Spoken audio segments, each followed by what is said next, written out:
প্রতিশোধ নয়, বিচার চাই attorney general. Attorney general Asaduzzaman বলেছেন, জুলাইয়ের গণহত্যার বিচারে আমরা কি প্রতিশোধ নিতে চাচ্ছি এমন অনেক প্রশ্ন এসেছে। আমরা বলতে চাই, আমরা প্রতিশোধ নিচ্ছি না, আমরা বিচার করতে চাচ্ছি। কেন বিচার করতে চাচ্ছি? আমরা আগামী প্রজন্মকে ইতিহাসের একটি দায় থেকে মুক্ত করতে চাচ্ছি।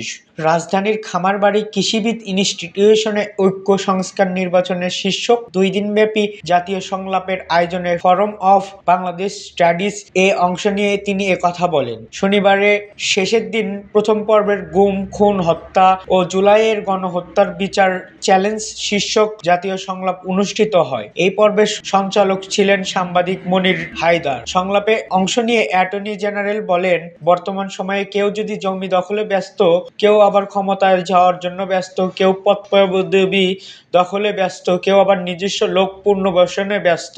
কিন্তু খুনিদের ধরিয়ে দেওয়ার জন্য, খুনিদের বিচারের জন্য আমাদের উপর যে পরিমাণে চাপ প্রয়োজন ছিল সেই দিকে আপনারা ফোকাস করেননি। তিনি বলেন, আমরা যত বেশি চাপে রাখবেন, আমরা তত বেশি এই বিষয়টাকে বিচারের সামনের দিকে এগিয়ে নিতে দৃঢ়ভাবে চেষ্টা করতে থাকব।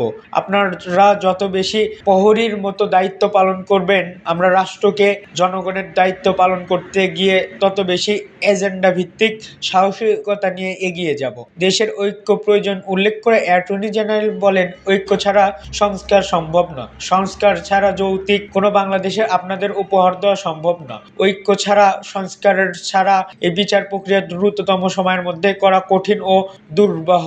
বিচারের চ্যালেঞ্জের বিষয়ে আলোচনা কম হওয়ার কিছুটা হতাশা প্রকাশ করে রাষ্ট্রের প্রধান আইন কর্মকর্তা বলেন, আমরা প্রত্যাশা ছিল চ্যালেঞ্জের জায়গাটাই কি সেটা আমাদের বলবেন, আমরা সেটাই যৌক্তিক সমাধানের জায়গায় যেতে পারি, সেটা সুনির্দিষ্ট আমরা পাইনি। তিনি বলেন, আমাদের কাছে চ্যালেঞ্জের প্রধান জায়গা হলো জুলাই বিপ্লবের শহীদদের রক্তের বিনিময়ে যে চেতনার উদ্বুদ্ধ হয়ে আমরা রাস্তায় কাঁধে কাঁধ মিলিয়েছিলাম, সেই লক্ষ্য, সেই ইস্পাত কঠিন দৃঢ়তা, সেই কাঁধে কাঁধ মিলিয়ে হাতে হাত মিলিয়ে ব্যারিকেড তৈরি করার যে ঐক্য, সেই ঐক্য যে ফাটল ধরেছে, সেই ফাটলই হলো প্রধান চ্যালেঞ্জ।